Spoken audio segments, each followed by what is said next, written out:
Nuhu anaambia mtoto wake, irkab maana, njoo pande pamoja na sisi. Mtoto anaambia babake, saawi ila aljabali yasimuni min almai.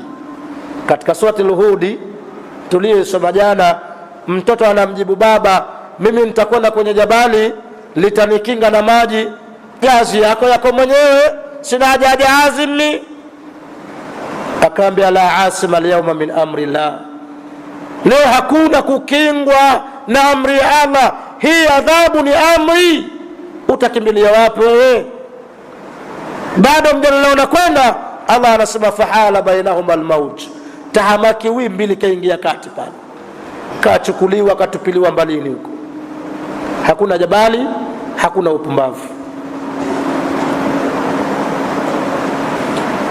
wastawat safinatu ala jabali aljudi min nawahi diyari Bikri min jibali Armenia janubi Turkia.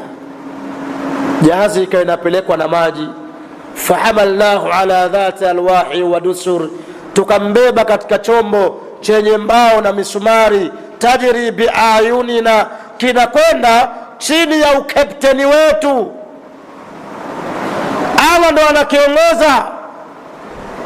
Nuhu katulia kwenye jahazi, anakula, analala, anamsabihi Allah. Jahazi inakwenda na maji, yani mawimbi yake ni makubwa, hayana kiasi, mpaka jahazi ikafika katika jabali Judiu,